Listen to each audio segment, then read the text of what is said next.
Okay. Now quickly let's go through again. The learning outcomes for this module is that you'll be able to explain different measures of concepts of error. To that end, I have taught you the meaning of error, absolute error, true error, approximate error, relative true error, approximate true error, significant figures, accuracy and precision. Okay, all those are different measures and concepts of errors. Okay, so you have already seen all those things, right? Then we discussed the different sources of error in engineering.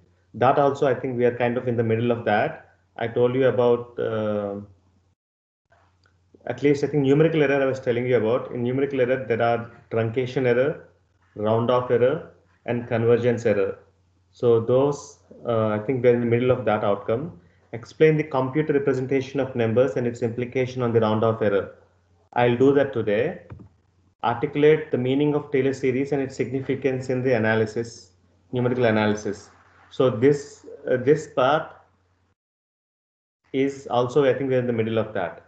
Okay, so you have to ask yourself whether you have all these outcomes. I think we are going in that direction, right?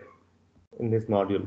Okay, now errors are always present in engineering. Perfect exact numbers are not possible. Always numbers obtained in engineering have an error, and even though we know that there is an error, we don't know the true value. But assuming you know true value, the definition of true error is difference between the true value and the approximate value. But I think more important than the actual value of the error, we are interested in relative error or percentage error, which is actually the error divided by the actual value, because that gives us more information regarding the quality of the result you have. Okay, so we don't know the true value, so we have to rely on approximate value to estimate the error in the answer. And how do you get the approximate value? Approximate value is called best. No, the approximate value is whatever you're doing regularly. For best estimate, you have to find a better way of doing that, and whatever result you get from the presumed better way of doing things, that number you take it as best estimate, and then you find the approximate error. And once again, relative approximate error is more important. And I told you the best estimate you get if you're doing measurements, you can get the best estimate using a better instrument than what you have now. But it's not like the other instrument is giving the true value also. You have to understand that even that is an approximate value, but that is a better approximation. Or in this case, we're calling it as a best estimate. Okay, or if you're doing computations, in order to improve your answer, in order to get a better estimate, you have to use a better mathematical model or a better numerical method to solve that model. Okay, so I think we discussed the significant figures. I told you the significant figures is the number of digits in your answer that you can use with confidence, and you know that for sure. And for instruments, it is taken as the number of digits that are available in the scale plus one estimated digit. Okay, and significant figures in a result of calculation depend on the number of significant digits, the parameters used in evaluating it. And then finally, computer round off may drop some significant digits. I think this will discuss today.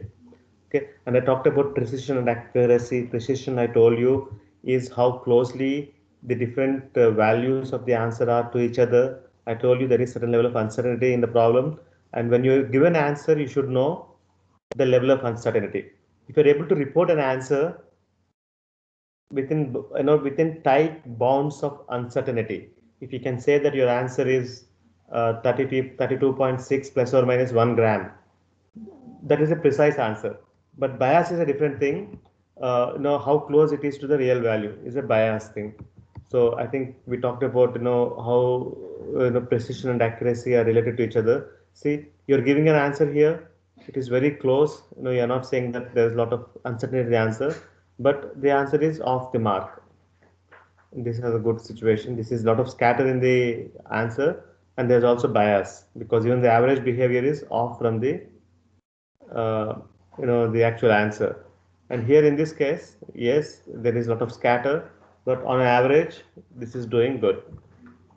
That is precision and accuracy. Numerical errors in engineering analysis. We discussed about truncation errors.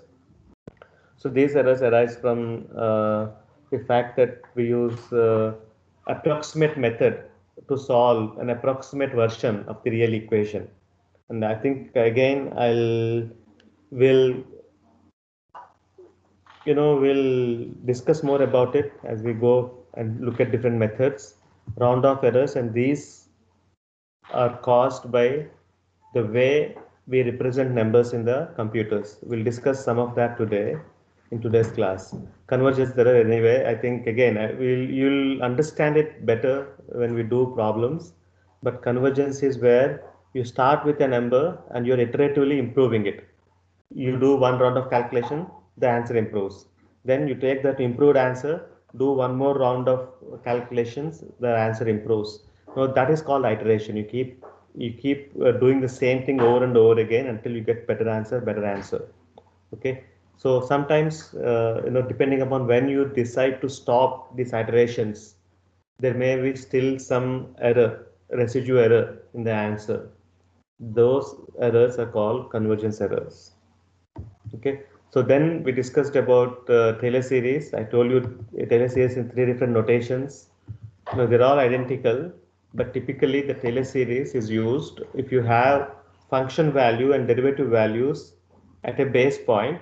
Then you can take those function values. Like for example, if a is a base point and f is your function, and if you know f at a point a, the derivative of f at point a, the second derivative of f at point a, third derivative, all the way to infinite derivatives, then you can calculate value of function f at any other point which is at a distance h from a. I mean function value at a plus h can be given as function value at a plus h over 1 factorial times the derivative of function at a plus h square over 2 factorial times the second derivative of function f, again evaluated at point A, and so on and so forth. The nth term looks like h raised to power n divided by n factorial times the nth derivative of function f evaluated at point A.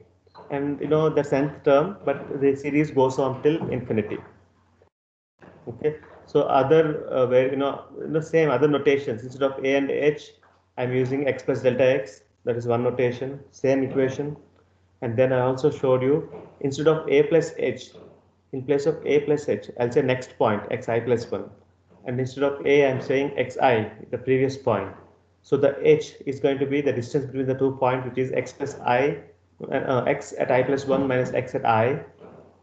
And other than that, it is the same thing. So this is different notations. Then I showed you one possible application of Taylor series to get a polynomial approximation for sine.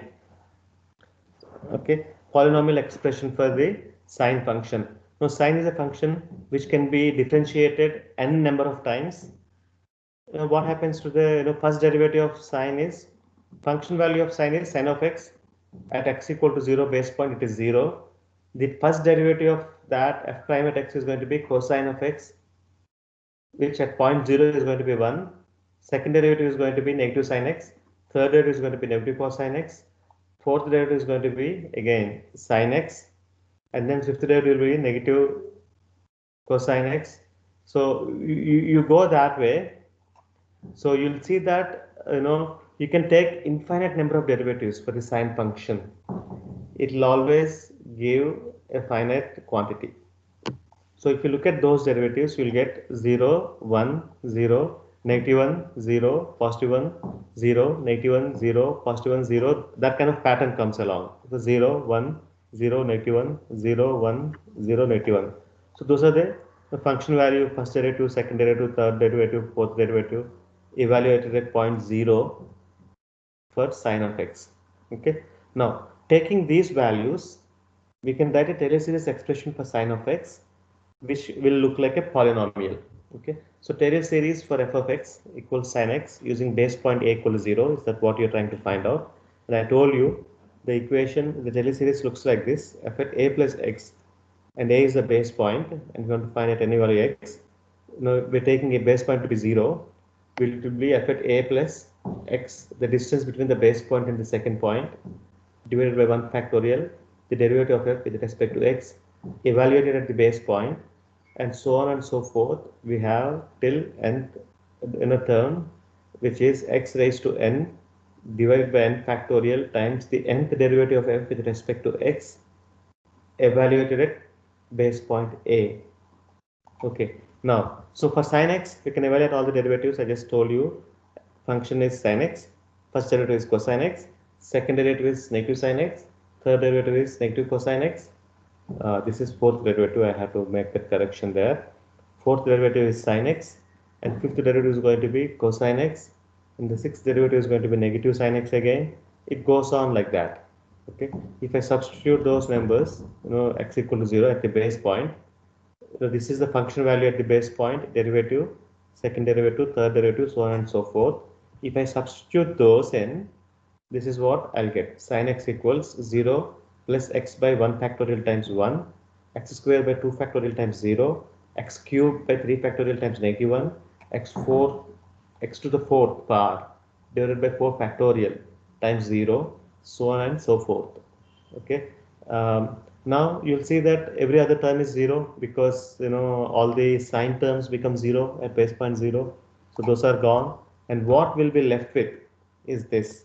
This is the Taylor series this is the Taylor series expansion of sin x, x by 1, x cubed by 3 factorial, x to the 5 over 5 factorial, and x to the 7 over 7. No, negatives are also there. Now if you observe the pattern here, there is this kind of pattern here.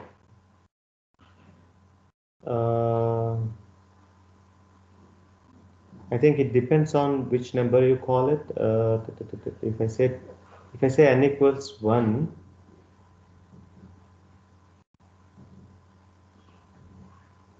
this is 2, so 2 has to be negative.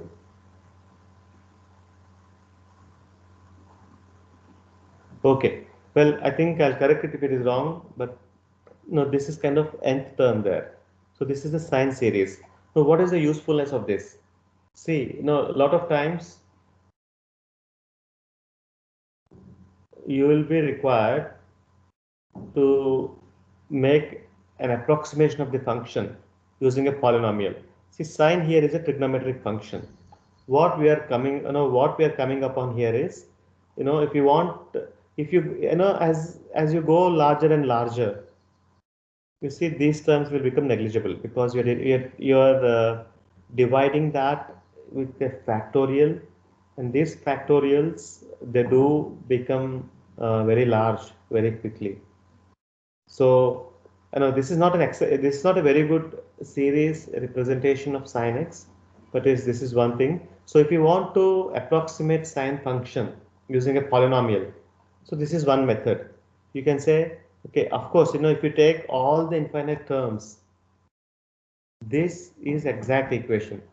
If you take all the infinite number of terms, this expression gives the exact value of sine of x. But that is not possible. You cannot go to infinite terms. You'll have to stop somewhere. So you could truncate the series after a given number of terms.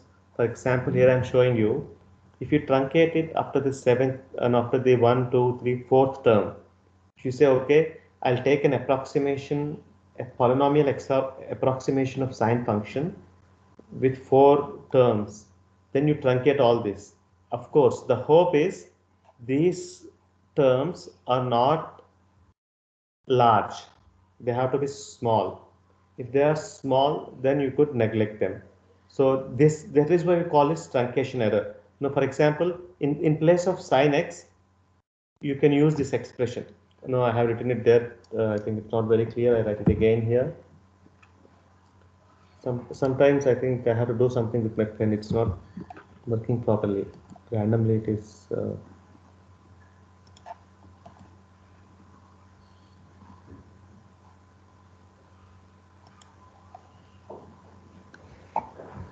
Okay, so here's what I'll do. So, okay, I'll write it here, or maybe here.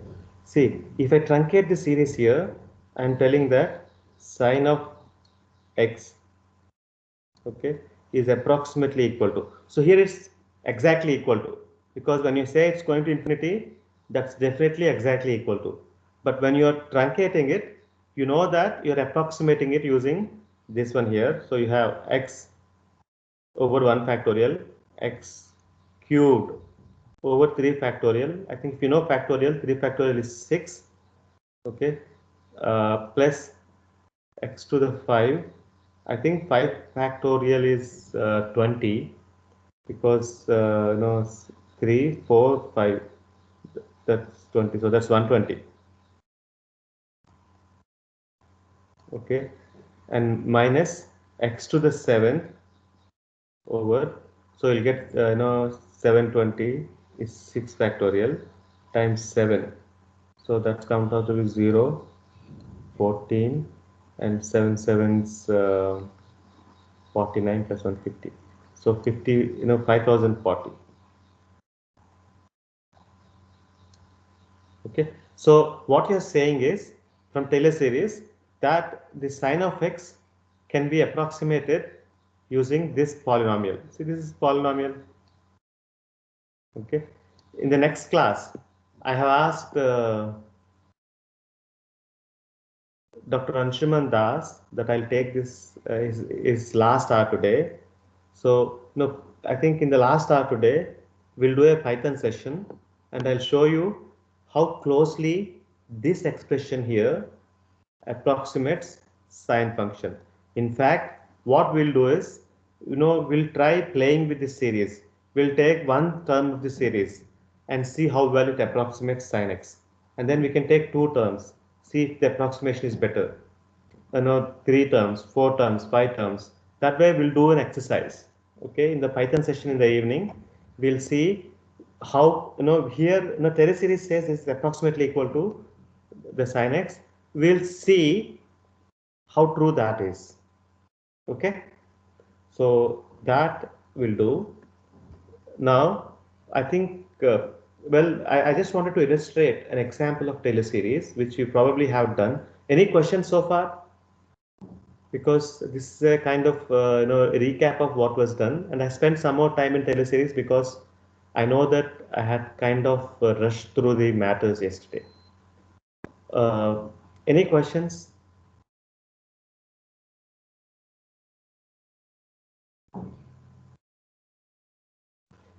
Have you done Taylor series expansion of sine of x, cosine of x before?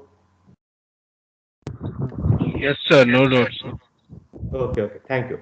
So, no, as far as this class is concerned, we are more interested in what is the implication of Taylor series to the numerical methods. Okay, to answer that question, we'll do this one here. If you remember here, I'll tell you this.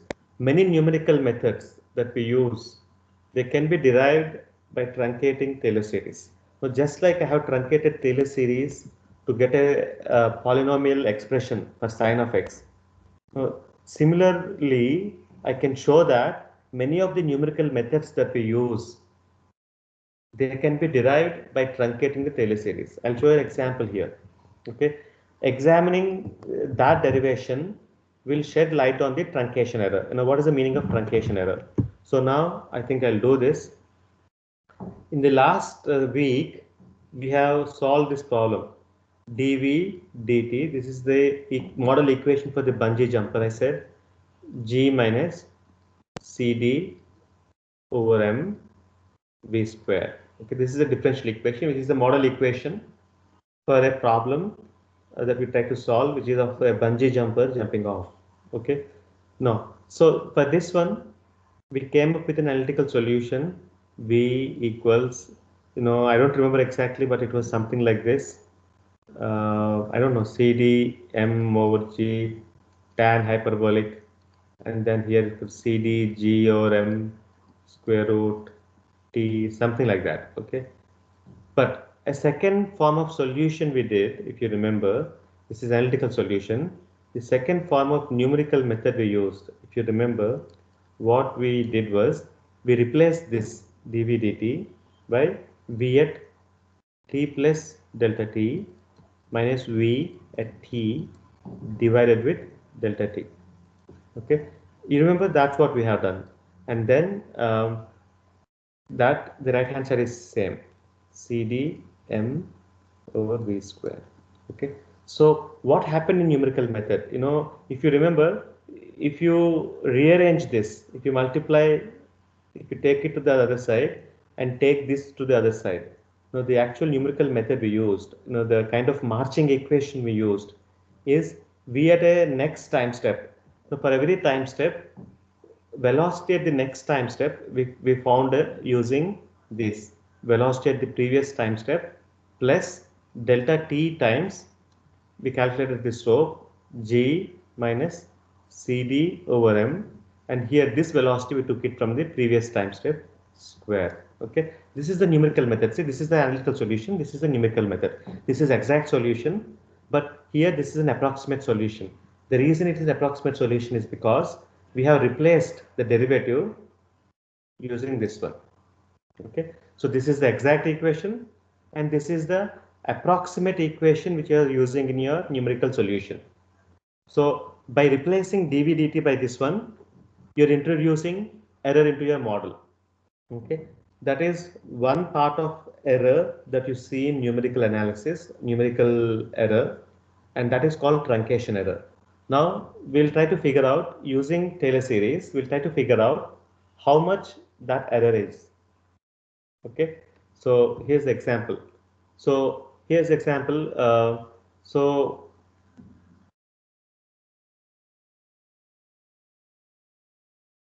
let me. Okay, I think I want to see where I have space. Okay, so I think I have space here, right? Okay, so see, the Taylor series is f of x plus, I'll write in terms of delta t's because, it's the same thing. I'll say t plus delta t. Now, independent variable. Okay. Okay. No, we can write the Taylor series like this. Now, independent variable, instead of x, I'm using t. F of t plus delta t is equal to f at t. I don't know why my pen is not working properly.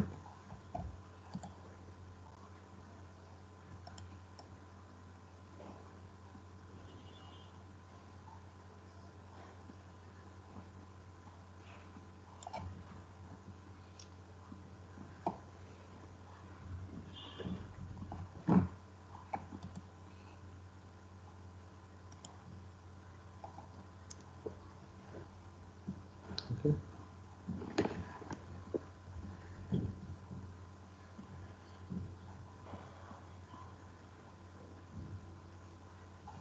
F at t plus delta t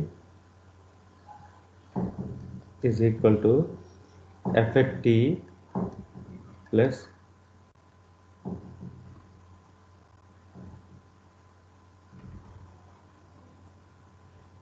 anyway.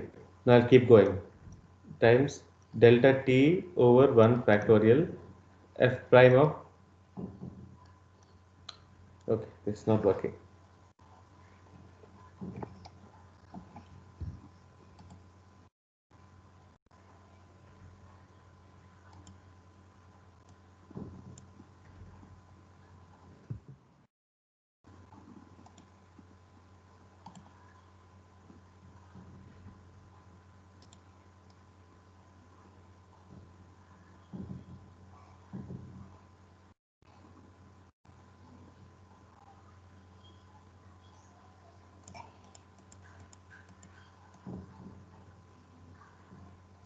I think in some places it's working fine and some places it's not working. Okay, let's try here.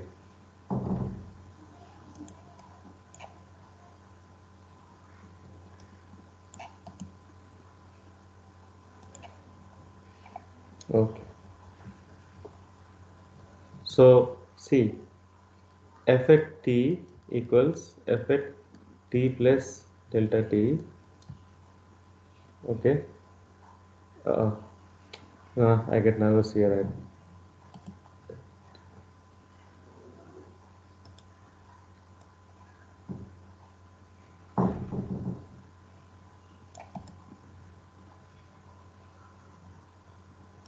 Okay. Okay. I think I'll gather myself.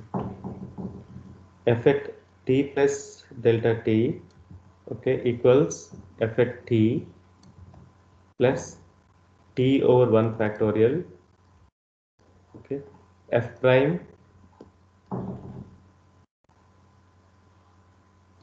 at t plus t square over,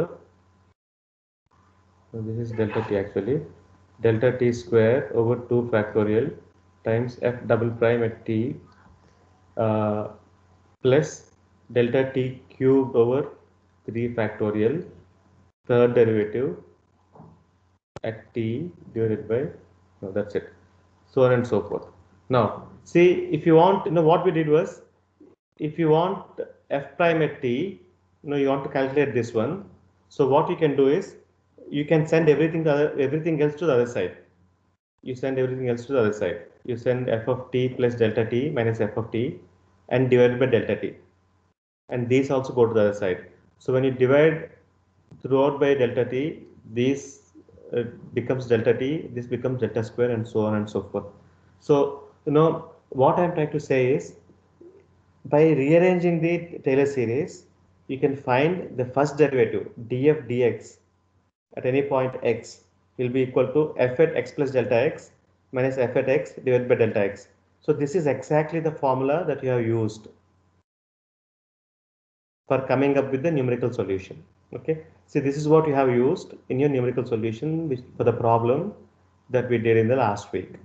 Okay, now you know that using Taylor series, now you have figured out that actually df dx is this plus all of that. If you include all of that, then this is exact. There is no problem. No, this is exact equality. This equals this, the whole thing. But if you this your truncation. This is you truncated. You have cut it. This is the error you are creating.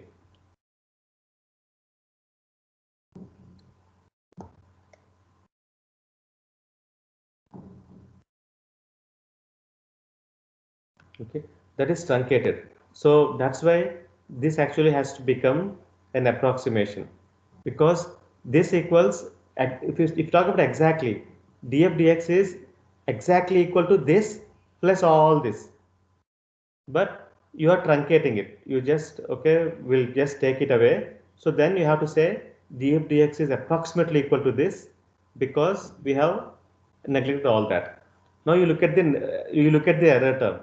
Okay, error term has delta x square, delta x cube, delta x to the n minus 1, so on and so forth. Okay, that's what delta term has. Now, I'll tell you this, in numerical analysis,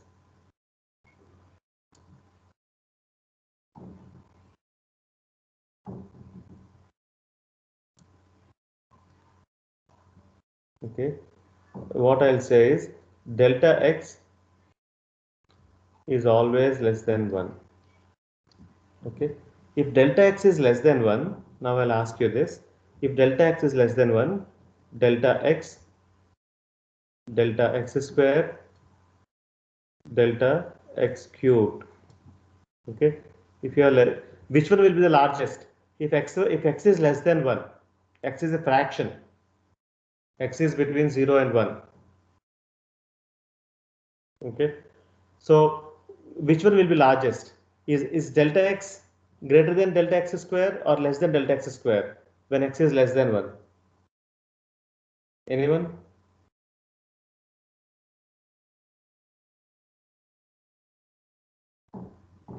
No. When you have a fraction, if you take a square of that fraction, will the square be a larger number or the original fraction? Anyone?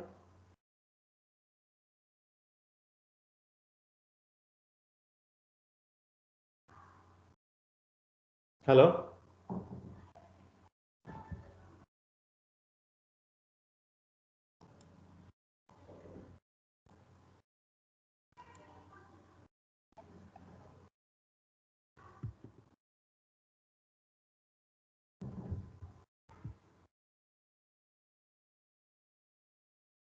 So how many So how delta many x is Delta x is going to be Large number, sir. that's right. So Yes, generally sir. for fractions, what happens is if you increase the exponent of the fraction, the number becomes smaller and smaller. Okay, I know that you'll know the answer to this. I just wanted to make sure that you're paying attention. Okay, so what happens is whenever you have fractions, if delta x is less than 1, then this will be greater than this will be greater than this, and that goes on. Fourth will be less than that. And as you go on, as you increase the exponent, this one becomes smaller and smaller, becomes negligible. Okay, so the meaning of that is, if you see these terms are multiplied by delta x square, delta x to the n minus 1. So eventually, as you go on, the higher order terms, what we call them as higher order terms, HOT, higher order terms, okay, become very small.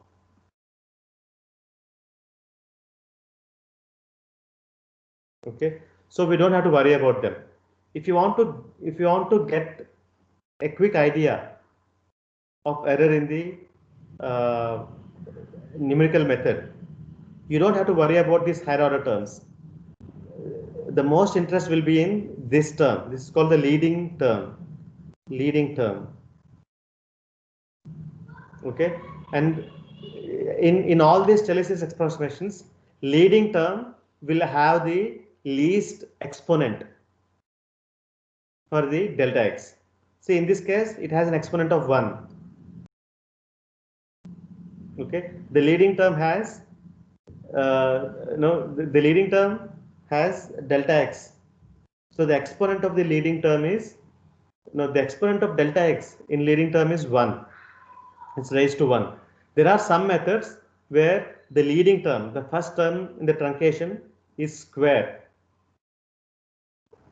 Okay, so there the error is going to be less. If the leading term is delta x cubed, then the thing will be even lesser. So I'll tell you this. I think I'll give the note on that. Since delta x, in Newton methods, we always take it less than 1. It's a fraction. Since delta x is less than 1, major contribution to the error will be from leading term in the truncated part, which has least power of delta x. Okay, I have to correct that, which has least power of delta x, and that power is called order of the method. Okay, see, the reason is if the error is dependent upon delta x, okay, then what that means is if you decrease delta x by half, the error also becomes less by half. Okay, on the other side, on the same note, if you have a different formula, if you have a different formula where the error is if the leading term has square, let's say there is some other formula, I'll show you there are other formulas you can do where the leading term is square, then in a method like that, the error is proportional to delta x square, which means if you make the delta x half, the error will become 1/4. If you reduce the delta x by 2 times, error will reduce by 4 times. That is called a second order method. So generally speaking, we'll give this one. The approximate formula. Okay, so we'll say the derivative. In this case, what we are trying to find approximation for the df dx, and what you are saying is this is the approximation for df dx, and the error is of the order of delta x, meaning it changes linearly with delta x. In this formula, if you take larger and larger delta x, it will also become larger and larger, but as linearly. Okay, but we have to think in terms of the reverse. If you reduce the delta x, the error reduces linearly. This is first order method. Now generally in other formulas, you'll say order of delta x square. That will be second order method. Order of delta x cubed, that is with third order method. Okay, any questions there? So this is how, so this is only an example.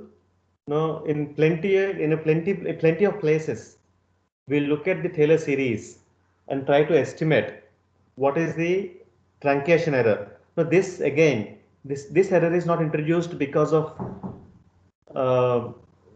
it's not because of the computers or anything. It is because of the approximate formula you're using. See, in the thing here, we have simply given df dx as this one, but now I'm telling you that doing so, this is the error.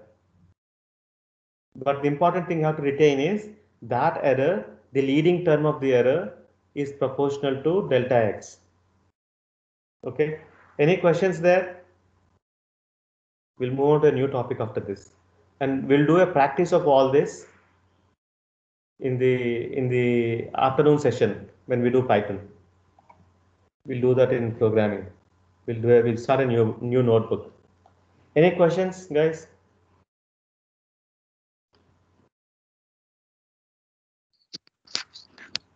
Okay.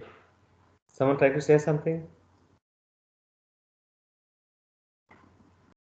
Okay. So we'll move on to the next topic, computer representation of numbers. We are interested in this. The reason we are talking about this is because this is another source of error in computations. Whether it is a calculator or a computer, whenever you enter, do you know how these computers work? Do you know how, if you're asking, a calculator to give a number and add another number, how do you think it is doing it? Okay. Well, it is very interesting. I think when you study computer architecture, how is the inside of the computer built, and how it takes inputs, and how the different, I think these transistors, the gates and all are working together and they're accomplishing different tasks. Interesting thing. But very superficially, I'll tell you at least the numbers part, how the numbers are represented in computers, and how that leads to some types of errors in computations. Okay, so now no humans, we understand numbers in their decimal representations. What is the meaning of that? See, if I tell you, I think this is what you studied in, I don't know, back in third class, fourth class. When I tell you that the number is, I'll make up a number here, 234. You know that I'm talking about two hundreds, the place value and the nominal value. We're talking about this 2 represents 200s, and this represents 30, 3 tens, and that represents 4 ones. Okay, and how many digits do we have? Typically, we have 9 different digits. Actually, 10 different digits if we include 0 also. So you have 0, 1, 2, 3, 4, 5, 6, 7, 8, 9. Okay, all our numbers are made up of these 10 digits: 0, 1, 2, 3, 4, 5, 6, and 8, 9. Okay, now and this system is called Arabic system, Arabic numerals. Actually, it is Indian, but Arabians conquered, and they have spread it in the Western world. So this that type of writing numbers is Arabic system of Arabic numerals. Now, why do you think people do it this way? What is so special about 10? See, everything about 10 multiples, right? Hundreds. What are hundreds?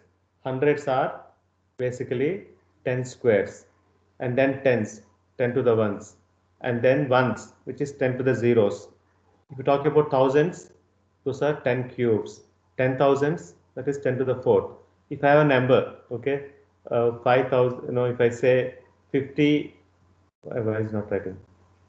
55,978. Okay, now this is the 10,000s place.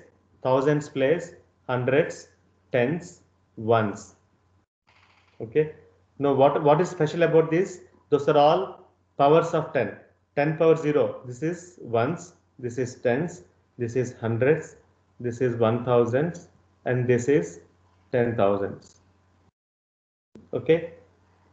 So why do you think we have come about using 10 as a basis of our number system? So this is called base 10 number system, base 10, because each digit, each place is a power of 10. This is 10 power 0's place, 10 power 1's place, 10 power 2's place, 10 power 3's, 10 power 4's. Now, why did 10 become such an important number for us? The answer is simple. But I want to hear your guess. Anyone, can you just give me a guess? Why does 10 have such a special place in our our human number system? Anyone?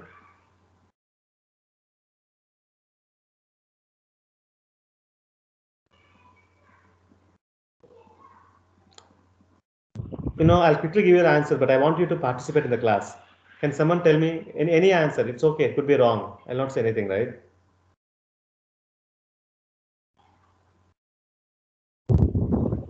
Maybe the value of 0 before. Okay. No. See, 0 has no meaning actually. For example, if I say this one, what is that number for you? See, numerically, the numerical value, if I say this is 10 base 10, then this is a number 10. But if I say this is 10 base 2, 10 base 2, then this actual value is only 2. You know that, right? This is 2. 10 is, in decimal system, it is 2. Anyway, the answer to the question I was asking, why humans have used to 10 is because, it's a very simple answer, because we have 10 fingers. When people were counting, you count using your fingers, right? 1, 2, 3, 4, 5, 6, 7, 8, 9, 10. And then you'll say 2 tens, 3 tens, 4 tens. So that's how I think, anthropologists believe, or mathematicians believe, that that the decimal system has become the system of choice for human beings, which was nothing, that's very good system, no problem. But things had to be looked at differently once we had computers. See, in computers, all data in computers, when you write anything to the computer, you have hard disks and memories and things, right? How do you think we're able to store all this data into the disks? What is exactly stored in the disks or in any memory? Now, how is data represented in memory? The answer to that is all data is digitized. Yes, zeros and ones. That's right. Zeros and ones. Because that is the only thing a computer can understand. No, computers, the transistors and all, these are digital devices, right? So they only know about, for example, I think you can say, we talk about crystal speed and things, right? So there are two voltage levels, one 0 and something else, on and off, for example, very simple thing to understand. Okay, so this is easy to understand. The computer, any computer, small device in a computer, a transistor, it will see whether there is a signal or there is no signal. There's nothing in between. Okay, so when we were small, we used to have magnetic discs. Okay, in magnetic discs, all the poles are written as north and south. Okay, it is magnetized, so you can say, the reader goes there, it reads whether this is magnetic north or magnetic south. So it can read only norths and souths or zeros and ones. From that, it has to reconstruct all the data. So everything in a computer boils down to zeros and ones. Same is true with the numbers also. Computers only understand 2 digits, 0 and 1. We don't know, they cannot handle 10 different digits. That's not how the computers are designed. That's not how the computer architecture works. So we only work with zeros and ones. and hence they use binary system. And I'll show you. I think I was mentioning this earlier. In in decimal points, if I say 864059, implicitly you'll immediately understand, because we are so tuned with the decimal system is so ingrained in our brains, it's so embedded in your brains, that when you see this number, you'll immediately understand we're talking about 80,000 plus 6,000 plus 4,000, no, plus 400 plus I think yeah, 0 nothing plus 9. Okay, this is very convenient for you. This is decimal system. 10 to the zeros, 10 to the 1, 10 squares, 10 thousands, and I'm sorry, yeah, 10 cubes and 10 to the fourths. Okay, so as you go from from right to left, go backwards. The place value of the number is increasing from the first has the place value of 10 to the zeros, the second 10 to the ones, 10 to the squares, 10 to the thirds, 10 to the fourths. Now, but in computer, this is how it goes. It's a binary system. Okay, and the digits will only be zeros and ones. No other digit is possible. We call it binary because only two possibilities. Either every digit in this number is either 0 or 1. Now the place values. The first one has the place value of 2 to the zeros or ones. The second one has the place value of 2 to the ones, 2 squares, 2 cubed, 2 fourth, 2 to the fifth, 2 to the sixth, 2 to the seventh, and so on and so forth. So in this system, if I say 1 0 1 0 1 1 0 1, and you have to see that see we're not used to this system, so it's hard to tell. You'll not be able to immediately tell that this is 173. But I'm telling you, if people had only 2 fingers, let's say, maybe this would have been more natural for us. Or if you only had 8 fingers, an octal based system probably would have been used by human beings. Again, these are hypotheticals, but what is so special about 10 other than we have 10 fingers? We just happen to have 10 fingers. Now you think of 10 as such a whole number. 10 you think is a very nice whole number.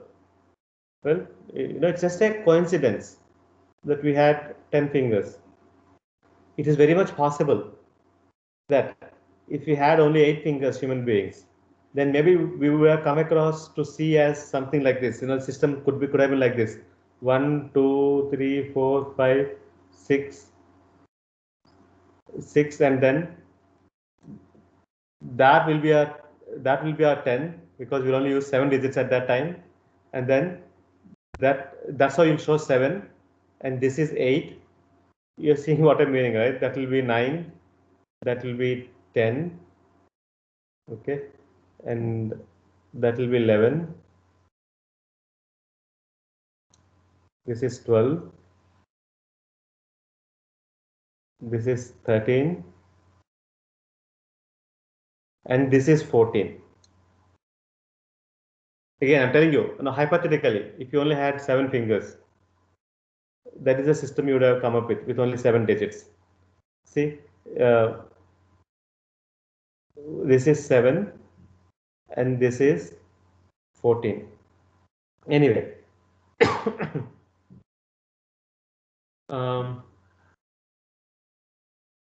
okay, yet we are only looking at integers. This is only a description of how integers are stored. How integers. No, this number is easy to store because this only has 2 digits, right? Zeros and ones, binary system.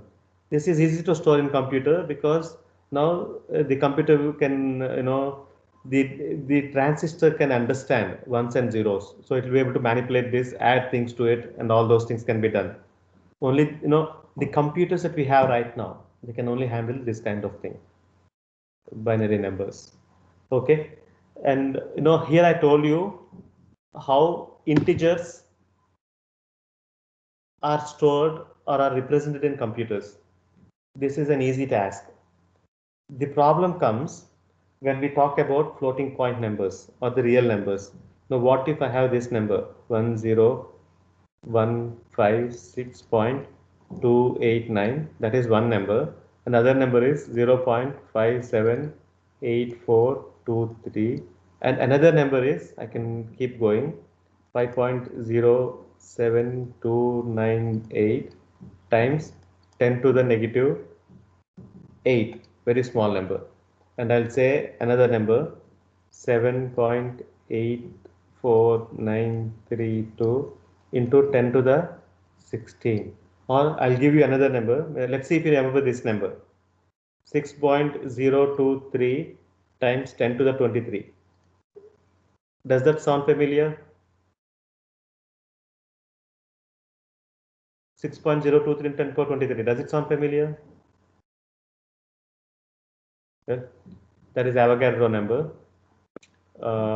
Some numbers. See, when you do computations, we're not always dealing with simple integers like that. Okay, these are more important. Now look at the range of possibilities. When you have the floating point numbers, look at the range of possibilities. How do you store these numbers in computers? Look at the range of possibilities. I think this is what we'll discuss, and I'll quickly tell about what are the implications of this method. Do we have time for that?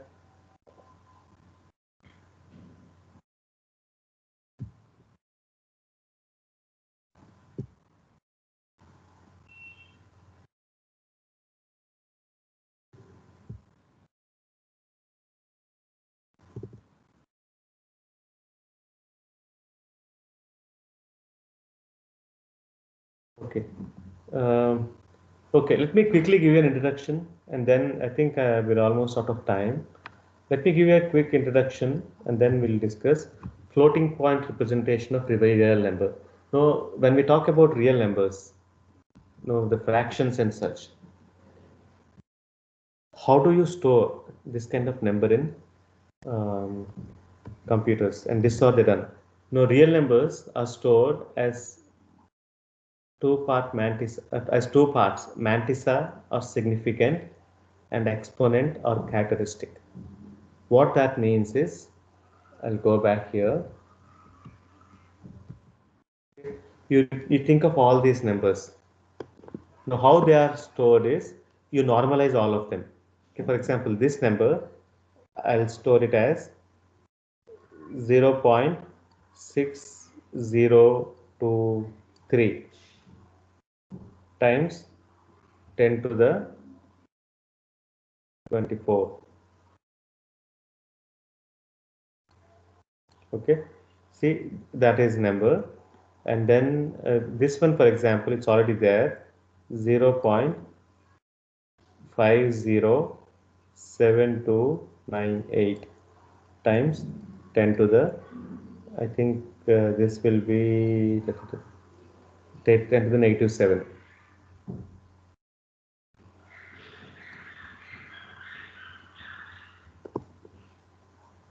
Okay, and this one 0.784998. Let me say, I don't know, I don't give the number exactly, but 10 to the 17. So what I'm doing is, this is called normalization, and I'll tell you, I'll do it with this one, 1 2 3 4 5. Okay, I'll write it here, 0.10156 times 10 to the 5, and this will be equal to 0.578423 times 10 to the 0. Okay, see, in each of these cases, this part 6023, that is called characteristic or significant, and this part is called mantissa or exponent. When computers are dealing with real numbers, they store these two. All these numbers, see, first of all, the first thing, important thing is, we have to normalize it. Normalization means you bring the decimal point in front of the leftmost non-zero digit. The leftmost non-zero digit, it's here, but the leftmost non-zero digit is 1. So you have to bring this decimal point 1, 2, 3, 4, 1, 2, 3, 4, 5. Okay, so you place it there. That means you have to multiply this with 10 to the 5. So you have to bring the decimal point to the first non-zero, the leftmost non-zero digit, and then find out what is the exponent. Okay, so this is called characteristic. Once you normalize it, the number you have in the 10 powers, that is called the exponent. So the numbers, the real numbers, are stored as 2 parts for each of them. So you'll store the you'll store the mantissa or significand, which is this part, and then exponent, or okay, this is characteristic or significant, and okay, this is exponent. So there, now another thing is, you also have to store sign for it, because this could be negative or positive. This could be plus or minus, that you have to store. And exponent also could be positive or negative. You have to store that sign as well. Okay, so I'll stop it here. I'll quickly get the attendance. And then, okay, Anshuman told me that he'll let me take the class in the last hour. I'll see you again at that time. Okay, please come and we'll do. I could not finish the complete representation of numbers. I'll try to very quickly go through it and then start on the Python session. Okay, I can keep that. So, any questions?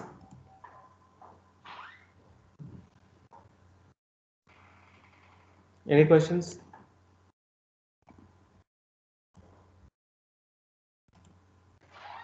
Okay, now I'll stop the recording.